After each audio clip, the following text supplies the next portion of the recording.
Breaking news విశాఖలో జరుగుతున్న constable ఎంపిక ప్రక్రియలో విషాదం జరిగింది. ఏఆర్ గ్రౌండ్స్ లో 1600 మీటర్ల రన్నింగ్ పూర్తి చేసిన తర్వాత కేవి శ్రవణ్ కుమార్ అనే యువకుడు స్పృహ తప్పి పడిపోయాడు. దీంతో అతన్ని ఆసుపత్రికి తరలించారు. అయితే వైద్యుల ప్రయత్నాలు కూడా ఫలించలేదు. చికిత్స పొందుతూ శ్రవణ్ మృతి చెందాడు. ఇవాళ మృతి చెందడం శ్రవణ్ పుట్టినరోజు కూడా కావడంతో అతని తల్లిదండ్రులు మరింతగా కన్నీరు మున్నీరవుతున్నారు. పోలీస్ అవ్వాల్సిన కొడుకు పుట్టినరోజు నాడే తమకు దూరం అయిపోయాడని రోధిస్తున్నారు తల్లిదండ్రులు.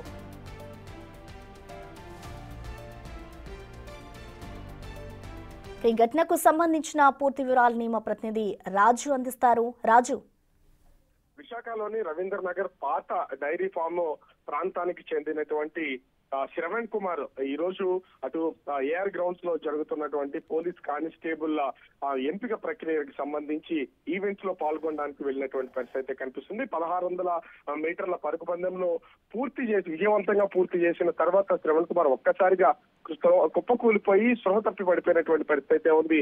వెంటనే అక్కడ ఉన్నటువంటి వైద్యం, అదే విధంగా తుషార్ సిన్హా ఎస్పీ అనకాపల్లి ఎస్పీ ఆధ్వర్యంలో ఈ ఎంపిక ప్రక్రియ అయితే జరుగుతుంది. వెంటనే ఆ సిపిఆర్ జరిగిందో అర్థం కాక స్పృహ తప్పి పడిపోవడంతో స్పాట్ లోనే సిపిఆర్ చేసే ప్రయత్నం అయితే చేశారు. అక్కడ ఉన్నటువంటి వైద్యులు కూడా అక్కడ నుంచి మొత్తం వైద్య బృందం పక్కనే ఉన్నటువంటి విమ్స్ హాస్పిటల్ కి అయితే తరలించారు. విమ్స్ హాస్పిటల్లో చికిత్స అనంతరం మెరుగైనటువంటి వైద్యం కోసం అపోలో హెల్త్ సిటీలో ఉన్నటువంటి అపోలో హాస్పిటల్ కి అయితే తరలించినటువంటి ముందు అక్కడ మెరుగైన వైద్యం అందిస్తూ చికిత్స చేస్తున్నటువంటి సమయంలోనే శ్రవణ్ కుమార్ అయితే చనిపోయినట్లుగా వైద్యులు ప్రకటించినటువంటి పరిస్థితి కనిపిస్తుంది. అయితే ఇదే రోజు పుట్టినరోజు కావడం, పోలీస్ ఉద్యోగం కోసం వెళ్ళినటువంటి శ్రవణ్ కుమార్ మృతి చెందినటువంటి నేపథ్యంలో కుటుంబ సభ్యులు అరణ్య రోదన అయితే రోధిస్తున్నటువంటి పరిస్థితి ఉంది. ఉద్యోగం కోసం వెళ్ళినటువంటి తమ బిడ్డ పోలీసు అవ్వాలనుకునే కోరిక నెరవేరకుండానే చనిపోవడంతో తల్లిదండ్రులు తీవ్ర ఆవేదనకు గురవుతున్నటువంటి పరిస్థితి కనిపిస్తుంది. ప్రసన్న, థాంక్యూ రాజు.